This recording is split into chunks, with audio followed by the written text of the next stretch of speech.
We dated 5 days, got engaged, married 7 weeks later, 16 years and 4 kids later, we're basically still on our honeymoon, just with more laundry and fewer naps. Welcome to the Marriage Made in Heaven, where love is real, grace is necessary, and your spouse definitely heard you. They're just ignoring you. Every week, we serve up biblical truth, awkward confessions, and the kind of marriage advice that probably breaks some rules. So whether you're single, married, or Googling how to survive your spouse, you're in the right place. Buckle up and let's get this party started. Hey, everybody. Welcome to the Marriage Made in Heaven podcast. I am so excited to be doing this with Smoking Hot Spitzbergen. Yes, my friends, that's what I call him. When I saw him for the first time. Should you be calling me this on the airways? We're gonna have some fun here. We're gonna keep it real and raw. And we're just so excited that you're here today. Thank you so much for tuning in. Very first episode. And we're gonna start off with sharing our story. And I'm gonna toss it to Smoking Hot to share about those early days of us meeting each other. And tell us, Dr. Spitz, what did that look like? Well, just some quick background. Hi, everyone. My name is Joshua. And I grew up as a preacher's kid. I've been in church my whole life and was raised in the things of God. I'm so blessed to be a part and still in a spirit-filled church, and makes all the difference because every service was about encountering God. So from a young boy, I was able to experience not only the presence of God, but an encounter and have a personal relationship with Jesus. And that kept me through all my years. So thankful, never rebelled, never turned my back on God. And from that, I've been able to, see people that have strayed away versus those who stayed on the straight and narrow course, and just be there to help people from what I've seen. And fast forward to, I met Allie. Wait, I think I should share my story. Okay. I think it's kind of great. So that was him, and I was not that. I was definitely not raised in a spirit-filled church. I definitely was not following the things of God. I definitely had zero encounters with the living God. My background was I was raised a Catholic, went to Catholic schools my whole life until college. And my family, all throughout, all Catholic, great people, but all we knew was religion. We didn't know relationship. We didn't know the Word of God. We didn't know the power of God. We didn't know what Joshua was raised in, this Acts church where they saw signs, wonders, and miracles. They actually saw the ministry of Jesus. And so it wasn't until college when I was in FCA that someone had invited me to a meeting. And since I was playing D1 volleyball, we were gone on the weekends. I was missing church. So like a good Catholic, I thought, hey, I better go to these Tuesday night FCA to make up for missing church on the weekends. And there was a chaplain from the Minnesota Vikings sharing. And I went up to him afterwards. I said, does your cell phone directly call Jesus? And he said, what do you mean? I said, how do you know him so well? He said, I know his word. I was like, what do you mean by that? He goes, I know his word, and his word's true. It's living and active. And from that day, I was very hungry to know his word and the word of God. And I'll stop there. I can share more about that, what happened after that. But I feel like, Josh, you want to jump into finishing your story and how you met this girl. Well, in 2008, around, I believe it was March 2008, Allie first came to the church. I'm a worship leader at a church in San Diego called Abiding Place Ministries.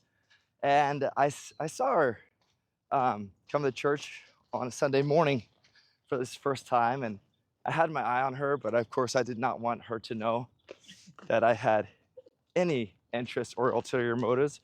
Why? Because I wanted to watch her. I wanted to make sure she wasn't there for any other reason but Jesus. And I saw just how she was engaged in worship with a smile on her face and just joy and everything. And it really stuck out to me big time. But so that Sunday afternoon, we randomly went to Not randomly, we were invited by your brother. Okay, so my brother invited Brother her. Daniel.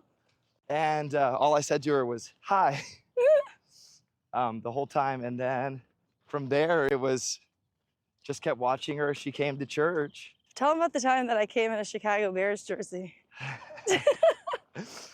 Well, there was this one Sunday, Allie being the avid sports advocate and athlete that she is, she had just, we all know the Sunday games usually start at 10 a.m.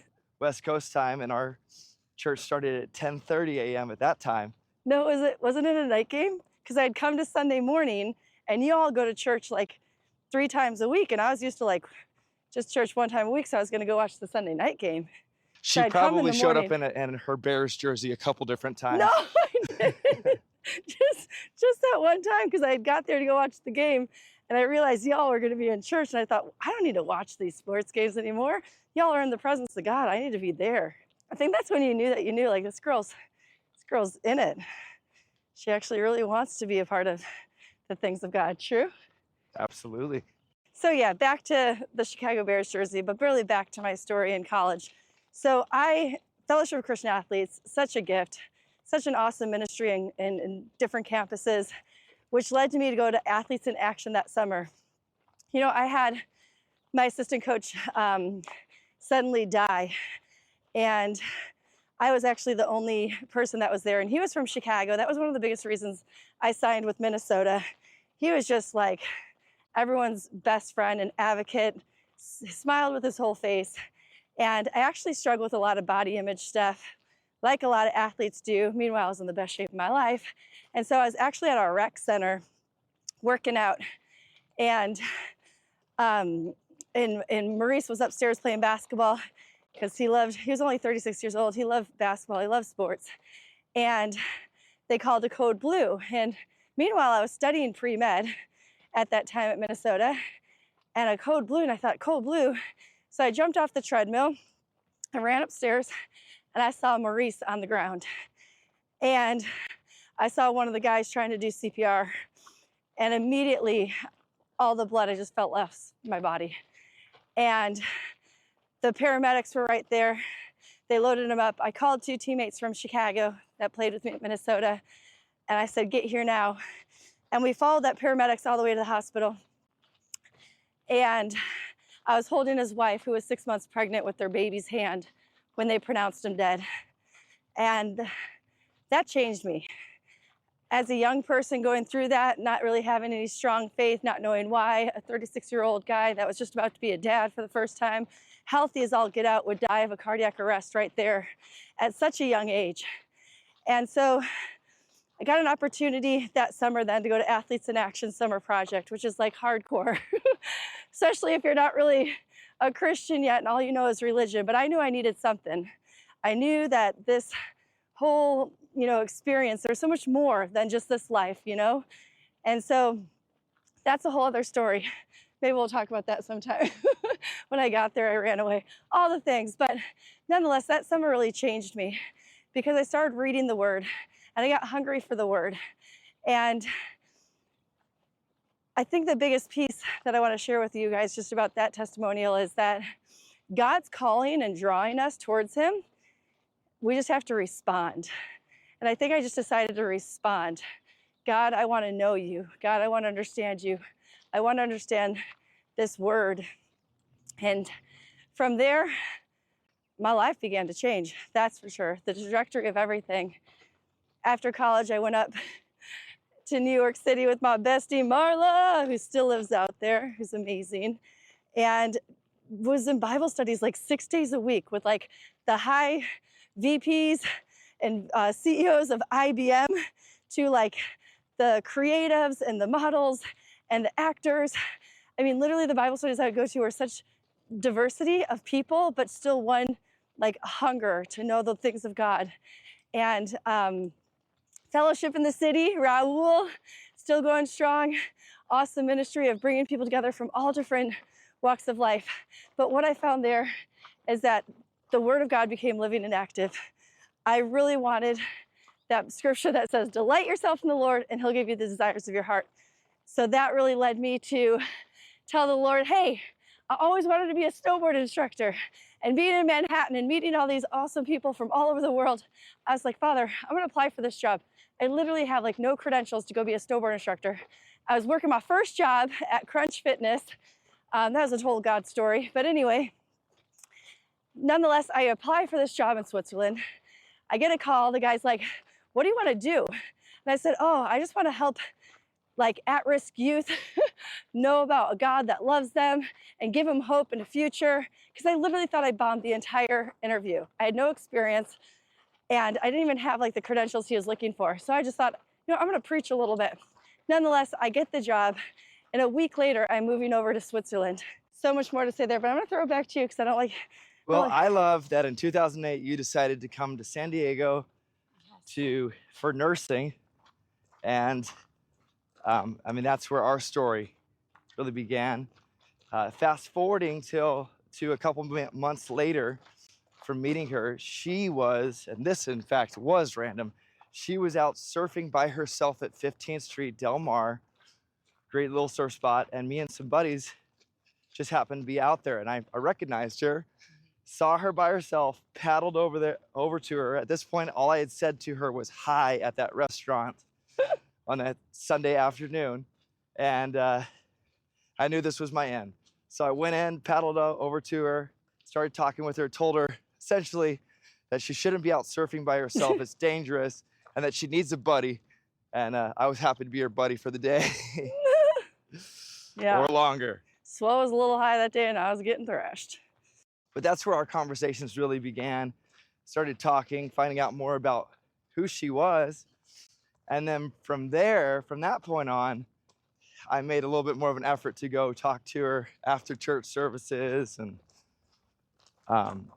jumping forward after that, she was invited to our family snowboard trip, which was unprecedented. It was always just a time for our family to get away and have that quality family time. So Allie got to come, which I was excited about.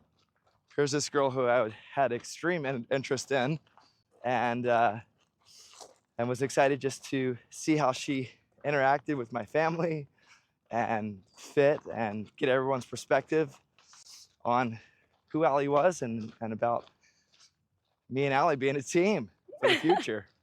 I knew I could teach you a few things on the good old snowboard after the Swiss Miss seasons of being an instructor out there, because you guys definitely schooled me in surfing here in San Diego. Yeah, I was like, oh man, this girl, she's been a snowboard instructor in Switzerland. Wait, we're going to the train park? Here we go off these boxes? Rails? Who are you? So much fun, so much fun.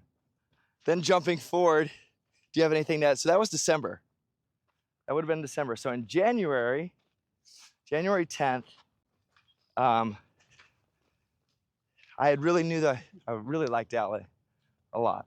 And I wanted to pursue her, date her with the intent of marrying her. So on January 10th, 2009, I came up with this master plan.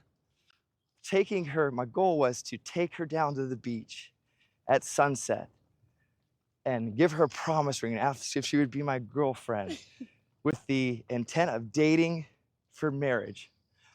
Meanwhile, we forgot to mention on the snowboarding trip, describe the events that happened. Oh man. Okay, so I thought I'd go really big. She was like really big. Yeah. I thought I'd go really big off this jump. And mid-jump, I'm like, dude, I have way too much speed. This landing is like flat light. It's probably not gonna end good, which you should never think, by the way, when you're flying off a massive jump in the train park. You should just own it, be confident, act like it's done. So I'm way too fast and way too high in the air. And I come down on this landing. Oh, I think I tried to pull a 180. I think I went switch too. Probably did. Yeah, I probably went switch into it. So now I'm gonna land. I think I tried a 360. Anyway, it doesn't matter. I landed and my ankle snapped. And I was like, no. It gets better. Not only did that ankle blow up, I mean, blew up. The next day, that day it started snowing, right? And snow. The next day is like a massive powder day. And all my brain, I was thinking, I am not missing this powder day because we didn't have a lot of great snow. Not missing a powder day because I was an idiot flying off that jump and crash. So I talked to my brothers, and one girl, 3 brothers. They were like, dude, pop some Advil. Your boot's basically like a cast. You'll be fine. Get after the powder. So what do? I was first up the next morning, massive swelling, black and blue ankle, and I'm like, I gotta get the powder day. Throw it in the boot, and I rode on it the entire day, which ended up being not so great. And I remember being like, who is this girl? Superhuman. Her ankle's all swollen up, yet she's not gonna miss this powder day. Who is this lady? Yep. So I was also a nurse. We should probably say that. So I was a nurse at this point in the pediatric ICU. And so I was also gonna have to like miss work because I have to stand for 12+ hours a day. So I started PT right away. And the PT re-broke the ankle. Do you remember this? To help it to heal quicker. Yeah. And that is right when you decided that you were gonna take me down to the beach off a cliff because you wanted the beach to ourselves to do that. So that's where we're caught up. I'm on crutches with this like soft cast thing. And now we're gonna scale down Del Mar Cliff. If you've ever been here in California, Del Mar Cliff is totally eroding away. You slip, fall, and break a leg, even if you don't already have one broken. But so yeah, we scaled down that cliff together. With her little crutches. Yep. She was a little gimpy, but tough as nails. Good sport about it. Thankfully, she liked me enough to do it. I think a lesser woman would have said, there's no way I'm going down this cliff with my condition. And literally her legs swollen, all this stuff. But anyway, so we got down to the beach. That's when I told her my intentions of, really, that I really liked her and really wanted to get to know her more, the intent of marrying her. So, is there anything else you wanted to share about that experience? For me, I was over the top. I'm like, oh, this is going to be the best thing ever. Meanwhile, the backstory, she's on crutches, hobbling down the cliffs. Yep. Well, you gotta be all in, right? You gotta be all in. No excuses. Yeah. So that was January 10th. So then 5 days later, I got some cold feet. Oh, and you gave me your mom's like first engagement ring. Yeah, and it was a promise fit. ring. Yeah, you gave me it, and then it didn't fit, so you had to take it back to go get it fitted, and then you got the cold feet while you were getting the ring fitted. Yeah, so 5 days later, a full whopping 5 days of dating, I start getting cold feet. All these things start hitting me about, there is an age difference between Allie and I. At this point, I was 22. Living at home. Living at home, and Allie would have been 28. Yep, looking to buy a And place she in was Del Mar. Looking to buy a place well established in her career. Meanwhile, I am just a student getting ready to start a master's program in the fall. So I'm getting hit with all these things, like, oh, it's serious now. I've given her the ring, trying to process all this stuff. So I freaked out a little bit. And being the 22-year-old, naive, young musician that I was, I decided I was going to let her know my feelings via text message and told her, hey, I don't know if this is going to work out. All these things in a text message. I mean, Yep. Who does that? While I was at work, that? while I was doing the master cleanse, remember I was into those master cleanse? So I was like trying to get the inflammation out of my body. Well, that's what's funny. I thought she was fasting because she was so heartbroken about my text message. I didn't know she was on a health cleanse. To this day, I'm still sticking with the story that she was fasting and prayer, interceding for our relationship. Yes. For me to get wisdom instead of stupidity. Oh man, I love that. So tell them about your dad, though. Your dad calls me at the hospital. So you don't get calls when you're an ICU nurse. You can't take calls on the floor, right? Because you got really intensively sick kids. So you can't pull away. But I remember your dad called. And because your mom was like devastated, your sister was devastated, they like called your dad home. It was like, yeah, they all loved Allie. Your son's the biggest idiot. I remember he called me. I'm like, is everything okay? And he's like, darling, I just heard what Joshua did. I'm so sorry. And then I think he sent you over like that next day, or was it the same day? You came I sent over. myself over. I was regretting my actions of essentially, it was like a breakup via text message. Breakup via text message. So tell them how you showed up. Yeah, because I came home from work. I'm in scrubs, and you have the motocross helmet with that massive bouquet of flowers and Twizzlers, right? Was that the same night or was that the next day? It was, I think it was we'll have to look. I think it's the next day. We could look at the calendar at January 10th, which I think was a Saturday, 2009. And then when you'd count 5 days, that's when I broke up. And then it was like a day or two later. I almost want to say it was like a Friday. It was like a weekend, like a Friday maybe. I came over. I don't know. A Friday night when you had gotten off work. Anyway, long story short, I showed up with a bouquet of flowers and a motorcycle helmet. Oh, man. And I told her that she could beat every bone in my body to knock some sense into me, but I needed my brain, so I brought my brain bucket. But just apologizing for, for just having a moment of stupidity. But this is what I love. What makes this story even more complicated in a good way was then she really let me have it more. It was okay, what has changed here? I want to know what your intentions are. What is your plan? Now that I've kind of, because at this point, on January 10th, she was sending photos to her family. Hey, I met this guy, all these things, right? So then 5 days later to essentially have a breakup, oh man, I don't think the other side of the family was very happy with this guy. They knew nothing about me. Yeah. As far as they were concerned, who knows? I could have been Joe Bag of Donuts that was just looking for a good time, wanting to break hearts or something. I don't know. Man.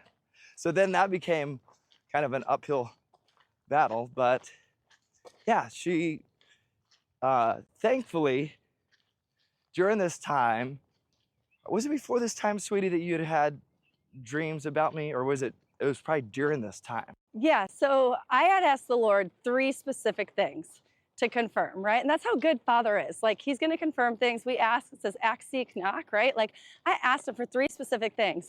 So during this time, I have a very prophetic dream that you are my husband, down to even how you got me the rings, which was really amazing. If y'all see my wedding ring, or my wedding ring, it's a huge heart. And anyway, God just kind of put that out in a dream. I was in Mammoth actually snowboarding with some of the girls from work. And then I had 2 other prophetic dreams just about us and what God was going to do in and through us and everything. So I knew in my heart that you were the one. Anyway, I also knew that the first time we came to church, my friend that came, she wrote in her journal, Allie met her husband. Do you remember that? And I didn't say anything to her about you. She just felt it, this is the one for Allie. And she was a very close friend, really knowing my heart and the desires of my heart and all the things. So no, that's basically, I knew, but I wanted God to confirm it. And I wanted you to get confirmation too, because obviously we're in this for the long haul. Marriage Made in Heaven podcast is going to encourage you that there's no D word, right? We never speak out the word divorce. Never, ever, ever. We don't allow it in our groups, anything. And there's going to be things that come up that you're going to have to work through, and you're going to have to have strategies for, because no one's born knowing this stuff. You grow together in a relationship, and you learn strategies to work together as a team. And that's the biggest thing, is the togetherness. You are one flesh. You're one. You are the same team. Yes. So jumping forward to May. So Allie's dear friend Marla's dad died at this point, which was absolutely devastating. And so I was like, okay, I know what to do. Okay, tonight's gonna be the night I ask her to marry me, because. And I'm moving, and I have my finals for my master's. Because it'll be just what she needs to cheer her up. I will be her knight in shining armor that comes and just makes rainbows and unicorns appear. Oh, all the good things. But at this point, it was me telling her, again, the strong intentions, and she was just so emotionally, how would you describe yourself in this moment? Oh yeah. Mostly overwhelmed? I had so much going on. I thought it was comical, just that but that's the difference, men and women. Men think I can fix this. This is amazing. Meanwhile, the woman's buried 10 feet deep and can't even contemplate that decision on the midst of everything I had going on. But your mom, I remember, she was like, honey, go offer to move Allie out of her one place into that oceanfront place, which that was kind of fun, because then you told my neighbor that you were going to marry me, and we weren't even right. Together.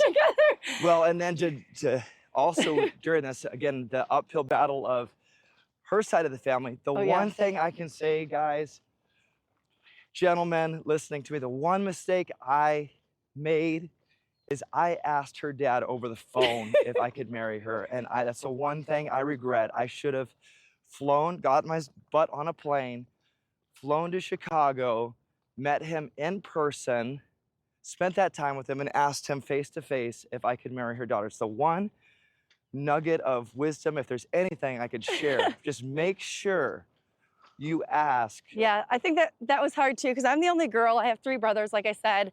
And so obviously daddy's girl. And my dad didn't even know Joshua. All he knew is that like we dated for 5 days and we broke up. My mom had met you and my brother Matt, and they vouched for you. But Thankfully, your mom loved me. Thankfully, mom loved you.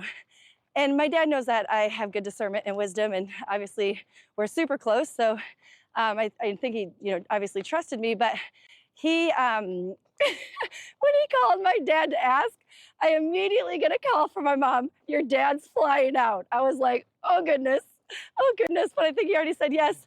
So Pops, and I said to my mom, are you coming too? And she's like, yeah, I'll come. So I think they flew out within like 48 hours or something. It was quite quick. Yeah, so we got engaged on May 9th. So 15th Street in Del Mar is where I first had my conversation when I paddled out in the surf and she was by herself. So that's where I set up. We went to Jake's Del Mar to have dinner. Yeah. And that's where I was going to ask her to marry me. Meanwhile, I'm in these like tight pants. I've got the ring in my pocket. I am doing it all wrong. Yes. All wrong. I needed some serious help, but I am just so excited to ask her to be my wife and to become officially engaged. What was your experience from your side of the story? It was hilarious. First of all, his dad already announced at a conference that we were engaged, or I think from church, right? That we were already engaged. So I'm already getting like, it would have been that Friday night service. Friday night power hour. So this is a Saturday, yeah. May 9th. So prayer 2009. meeting. Yep, that we're already engaged. He's so excited. My father-in-law, I just call him Dad. He's just amazing. He's also our pastor. So he's so excited. So my phone already blows up before we get to Jake's. Congratulations. I'm so excited for you and Joshua. So I'm Did it really blow up before that? Yeah. I knew. I got several texts. Yeah.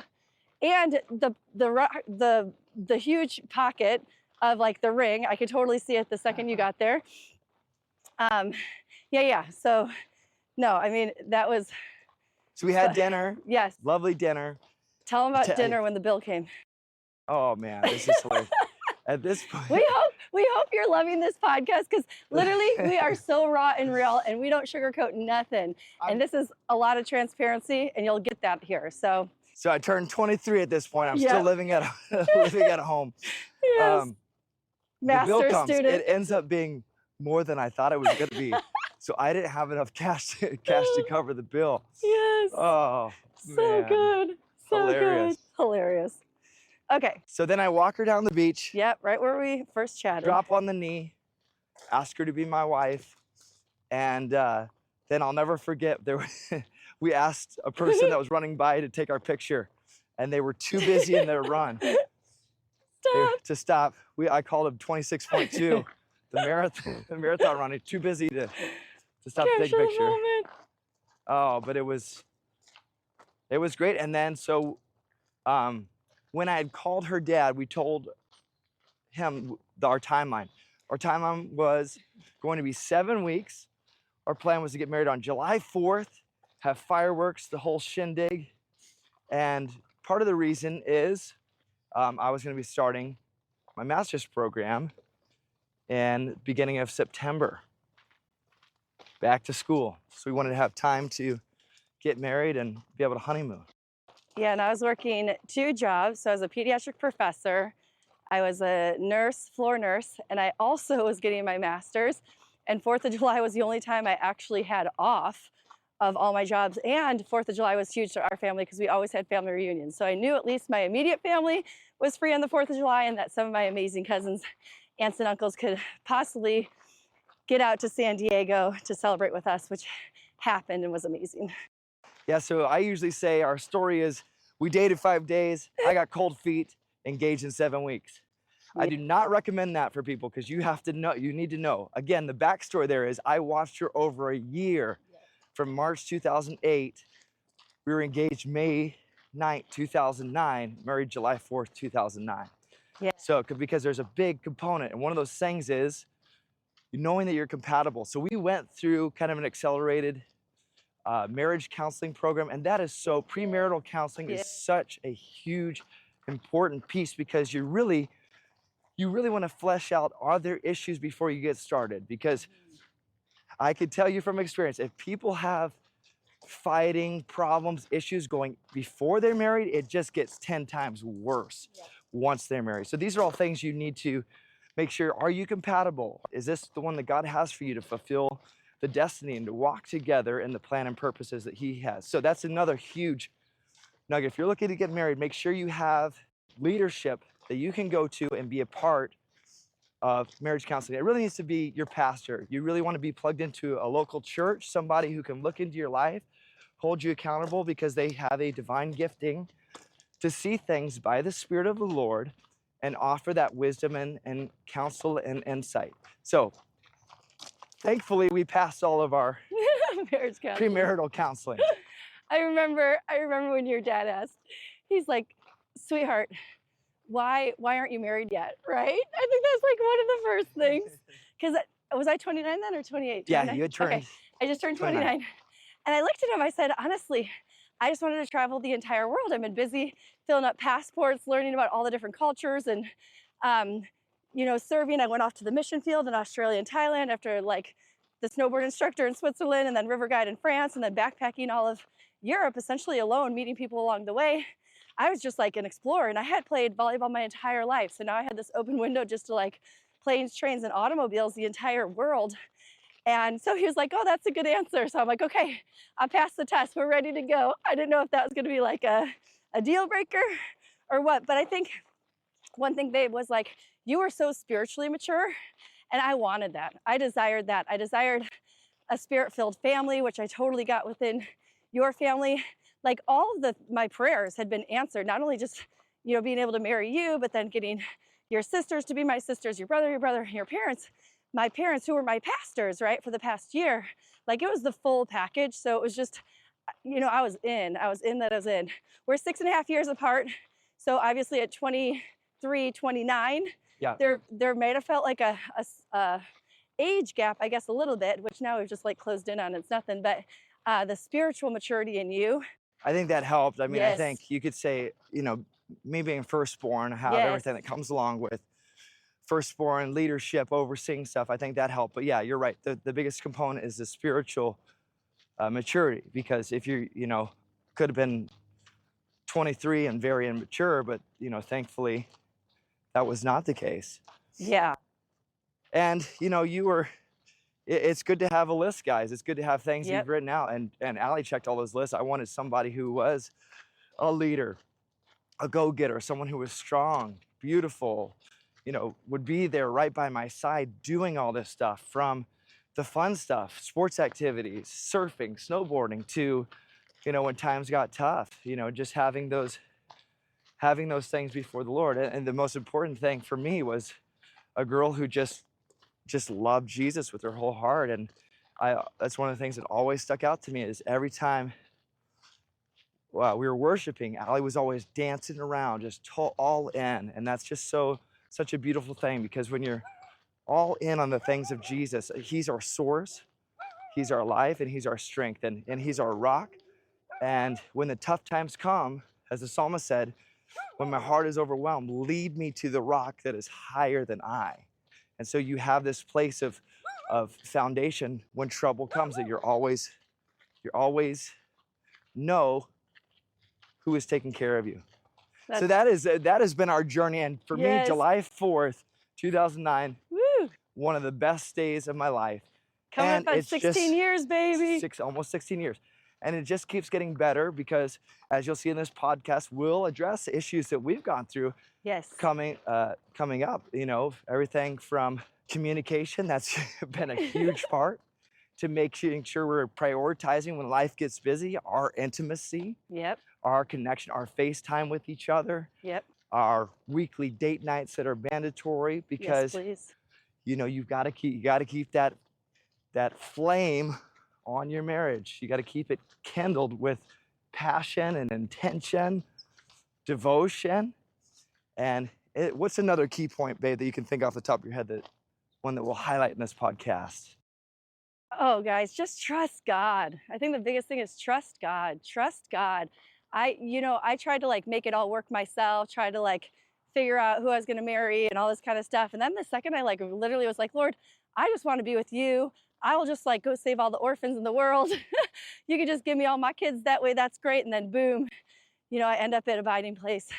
And God's like, no, babe, I got this for you. And I'm like, are you serious? This is like That's such a good, above and beyond all I could ever ask or imagine. yeah, that's such a good point. We were both at the place where we had just surrendered it. We weren't actively looking for, I need this person to fulfill me, to fulfill my life, because only Jesus can fulfill. We were both at that place of just before the Lord, whatever he wanted. And it's that place of surrender, that is just so important and such a key in our relationships too, as we're growing not only together, but we're growing in grace and the Lord and maturity and the things of the Spirit. And so it's a beautiful thing. It's a beautiful process. So you got to embrace the process. Yes, you guys, we are so thankful to have you here. We have so many more stories for you. I have to circle back though. My dad fell in love with you the second he got off that plane. He was like, son, let's go to Home Depot, buy you a grill, get you all the man stuff, got a big TV. I mean, it was just God again. It was just miracle after miracle. It was miracle after miracle. Favor, because it should not have been that way. No. 23-year-old kid living at home, going to, being a student, not even started my career yet. Yeah, no, but God just knew. If God knows, God will work the miracles for you, and you don't have to do it on your own. Again, you can trust him. And hey, you guys, we want to hear from you though. Like, this podcast is something that we've felt on our heart to do. We actually lead a marriage group in our home with our church. I think, are we going on almost 2 years? Yes, about 2 years. About 2 years. And we've just seen God move in miraculous ways inside of this group. We actually have a workbook. You can check out the show notes for it. The workbook is for groups. So you can get together with a couple different couples and work through this Marriage Made in Heaven workbook. But we'd love to hear from you. We don't have AI bots that will respond to you. It will be Joshua and I responding to you and your messages. So let us know what you want to hear about, where we can help you in your marriage. Because promise you, being married is like the best thing ever. It literally has changed my entire life. We have 4 amazing humans. You'll hear awesome. more about them. But we're just loving doing life together as best friends. And that's the whole goal of this podcast, truly, is to inspire you to have a marriage made in heaven. So thanks so much for listening to episode 1. Episode 1. We're excited to share our stories and have you a part of this journey where you can learn from our mistakes and give you strategies and tools for the road ahead in your marriage. Let's go, Smoke Out. Smoke Out, you nailed this. I've been podcasting for a little bit, but you just nailed this. Very first podcast and just crushed it. Thanks. Proud of you, babe. First time. First timer. Y'all can do anything, right? We love you guys. Love you. All right, that's it for this week. If you laughed, cried, or silently judged us, please hit that like button, subscribe so you don't miss another episode, and share it with someone who might need that same reminder. You're not alone, and your marriage is worth fighting for. We're cheering you on, praying for your journey, and grateful to be walking this out together. See you next week, where we'll keep it real, keep it biblical, and probably overshare again.